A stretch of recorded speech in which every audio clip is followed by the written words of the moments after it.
Bonjour à toutes et à tous et bienvenue pour le cours de commande des systèmes dynamiques de la troisième année de l'EPF Montpellier. Aujourd'hui, je vais vous montrer quelques exemples de systèmes de toutes sortes. Ça peut être mécanique, ça peut être biologique, économique, dans lesquels on va pouvoir venir agir sur ces systèmes au moyen de ce que l'on appelle une commande. Le but de la commande des systèmes dynamiques est de pouvoir contrôler, de pouvoir par exemple amener un système qui se trouverait dans un certain état vers un autre état que l'on désire soi-même. La commande des systèmes comporte énormément de volets différents, mais nous allons, dans ce cours, nous concentrer essentiellement sur la commande de systèmes linéaires, la linéarisation de systèmes non linéaires, les différents critères de contrôlabilité, savoir quand est-ce que l'on peut effectivement commander un système, quand est-ce que l'on peut observer un système. On s'attardera sur cette notion dans les différents cours de ce semestre. Donc, déjà, pour commencer, j'aimerais bien donner quelques exemples concrets d'application. Donc, le premier de celui-ci, c'est une fusée qui serait en train d'atterrir sur la Lune. Donc, c'est le problème connu sous le nom de l'alunissage. Et donc, vous voyez ici, le système évolue naturellement par l'apesanteur, c'est-à-dire que la fusée spatiale, de par sa masse, elle va être attirée vers le centre, en l'occurrence de la Lune. Et si l'on n'agit pas, si on ne fait rien, eh bien, le système il évolue naturellement vers le choc entre la fusée et la surface de la Lune. Donc, on va vouloir commander ce système, on va vouloir agir sur ce système au moyen d'une commande. Ici, la commande sera, par exemple, l'intensité, la force de rétropropulseur qui se trouve sur notre fusée. Et donc, du coup, par exemple, on pourrait essayer d'amener notre système, mettons qu'on repère l'altitude de la fusée par la fonction h de t, dépendant de la variable temporelle t, et on souhaite que l'état initial, par exemple, mettons que la fusée se trouve à 150 mètres de hauteur, avec une vitesse verticale vers le centre de la Lune de, je ne sais pas, par exemple 1000 km/h. Et nous, on va devoir réguler l'intensité de la force de rétropropulsion pour que, à temps donné, ça peut être dans 3 secondes, on peut se fixer le temps ou on peut ne pas se fixer le temps, on peut donner une condition terminale du type on veut que quand ça touche le sol, alors la vitesse de l'engin soit nulle, par exemple. On veut atterrir en douceur. Donc là, vous voyez, il y a le système physique, il y a sa représentation mathématique qui est la fonction h de t, et ensuite, on va avoir la commande qui est la force de rétropropulsion, de telle sorte à satisfaire un objectif qui serait d'amener l'état du système vers 0 en position, 0 en vitesse. Continuons avec un deuxième exemple. Donc ici, vous pouvez considérer le cas où vous avez un champ de blé qui est ravagé par des insectes nuisibles. Vous ne souhaitez pas traiter votre champ avec des pesticides. Donc, ce que vous allez faire, c'est ce qu'on appelle une lutte biologique. Vous allez libérer un type d'insecte qui est le prédateur naturel des insectes nuisibles qui s'attaquent à votre champ et qui ne vont pas affecter votre champ. Donc, vous allez libérer ces insectes prédateurs. Et vous voyez le système, du coup, on peut considérer la quantité d'insectes nuisibles. Donc, ça va être une fonction C comme quantité de T, qui va évoluer naturellement si l'on ne fait rien. Les insectes se reproduisent, meurent de manière naturelle. Donc, si l'on ne fait rien, le système évolue d'une certaine manière. Et nous, ce que l'on veut, c'est agir sur ce système de telle sorte à prendre la plupart de nos insectes prédateurs, les introduire à certains moments du temps. Donc ça, c'est nous qui le choisissons. On va décider de mettre tout au premier moment ou alors en rajouter de manière périodique. Ça ne concerne que nous, c'est la commande. C'est nous qui la choisissons. De telle sorte que, au bout d'un temps, fixé ou pas, la quantité d'insectes nuisibles soit nulle. Okay? Donc, ça, c'est notre condition qu'on peut appeler condition terminale. On veut commander le système, on veut l'amener de son état actuel avec un certain nombre d'insectes nuisibles vers 0, où il n'y a plus d'insectes nuisibles. Et la commande, c'est la quantité d'insectes prédateurs que l'on libère dans le champ. Ensuite, vous pouvez considérer également le cas des missiles antiaériens. Imaginez que vous vous faites attaquer par des missiles qui arrivent chez vous. Vous allez essayer de les détruire quand ils sont encore en l'air. Donc ici, c'est un problème qu'on appelle de cible mobile. Votre système, c'est par exemple la localisation à chaque instant de temps des coordonnées spatiales du missile qui arrive vers chez vous. Donc ce que vous allez faire, c'est calculer une trajectoire.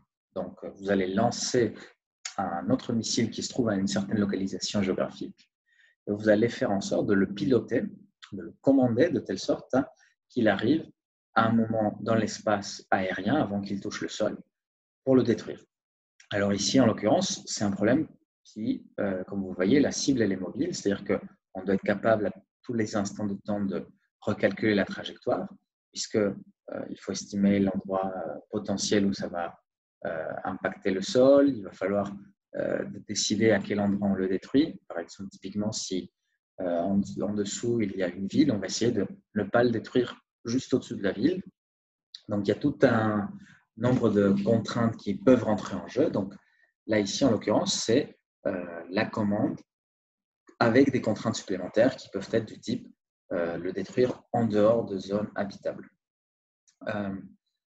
Une autre caractéristique de ce type de problème de commande, c'est ce qu'on appelle la commande optimale, c'est-à-dire que non seulement vous cherchez à amener le système dans un état, mais vous cherchez à optimiser un critère. Ici, en l'occurrence, le critère serait par exemple le temps. On veut aller le plus rapidement possible vers la cible mobile. Maintenant, un exemple biomédical. Vous savez que certains types de diabétiques ont besoin de recevoir de l'insuline sous forme d'injection. Et quand une personne s'injecte avec une seringue de l'insuline, ça fait passer d'un état qui était constant vers un état élevé, par exemple de 0 à 1, de manière imagée. Et donc, du coup, cette variation trop brutale est non souhaitée. Donc, ce que l'on a développé maintenant, ce sont des pompes à insuline dans lesquelles il y a un capteur qui mesure la quantité de glucose qui se trouve dans le sang à chaque instant de temps. Et en fonction de ça, on va décider d'injecter plus ou moins d'insuline selon le besoin. Donc ici, le système, c'est la fonction I de T, I pour, j'allais dire insuline, mais ce serait plutôt G de T, qui serait la glucose dans le sang. Et en fonction de ça, on va injecter, c'est-à-dire on va piloter ce système. Là, typiquement, qu'est-ce que l'on veut faire? On veut que la glycémie soit toujours autour d'une valeur constante, par exemple 1 gramme par litre. Et notre but de commander ce système, c'est d'injecter l'insuline de telle sorte à rester dans cette homéostasie, dans cette valeur constante de glucose. Voilà, donc ça c'est un exemple biomédical. Et enfin, un dernier exemple qui concerne plutôt l'aérospatial. Voici les trajectoires d'un satellite dans lequel on n'a pas piloté l'évolution de cette trajectoire dans l'espace. Donc, ce que vous pouvez voir, c'est qu'il y a un balayage très peu homogène dans la surface de la Terre. C'est-à-dire qu'il y a des grandes zones qui sont vides, par lesquelles le satellite ne passe pas au-dessus, et il y a des zones par lesquelles ça passe. Donc, l'idée le pilotage de ce satellite va être justement de faire en sorte qu'on puisse balayer toute la surface de la Terre de manière homogène, sans de trop grandes variations, où il y en a pas des endroits où le satellite passe. Donc, typiquement, vous allez avoir un système comme celui-ci, où vous allez considérer la Terre, vous allez considérer le satellite, à l'intérieur duquel il y a différents moyens de commande, par exemple la propulsion, par différentes méthodes, type expulsion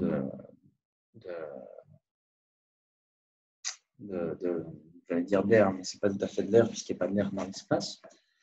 Mais en tout cas, vous avez des propulseurs dans lesquels ça va vous permettre de rediriger vos trajectoires de telle sorte à suivre un chemin prétracé par l'utilisateur. Et donc, ce chemin, il doit être le plus homogène possible. Donc, une fois que vous avez commandé ce système, vous allez pouvoir, par exemple, obtenir une trajectoire de ce type. Donc là, vous voyez, le parcours du satellite est beaucoup plus homogène sur l'espace. Et donc, ceci est souhaitable typiquement, par exemple, si vous pensez pour les télécommunications, ou par exemple, si vous voulez faire une cartographie du monde, c'est typiquement ce qu'il faudrait faire de manière optimale. Voilà, j'espère que ces exemples ont été éclairants pour vous, que maintenant vous comprenez, ne serait-ce que sommairement, la notion de système. Donc, c'est un système qui peut être de toute nature, dans lequel on va le représenter mathématiquement. Nous, en troisième année, uniquement par une fonction qui dépend d'une autre variable, une seule. Ça peut être l'altitude en fonction du temps, ça peut être l'énergie en fonction de l'intensité solaire pour un panneau photovoltaïque. Enfin, une fonction qui dépend d'une autre variable. On fait le cas simple, c'est normal, on est en troisième année. Et ensuite, on va pouvoir agir sur ce système au moyen d'une commande et dans un but précis qui peut être d'amener ce système vers un autre état, de suivre un état stationnaire comme la glycémie ou par exemple un thermostat qui souhaite rester toujours à la même valeur de température. Voilà, donc vous voyez que c'est au final une matière qui est extrêmement versatile, qui peut s'appliquer à énormément de cas concrets. Je vous laisse et on se retrouve pour le prochain cours de commande des systèmes dynamiques de la troisième année de l'EPF Montpellier. Merci et à bientôt.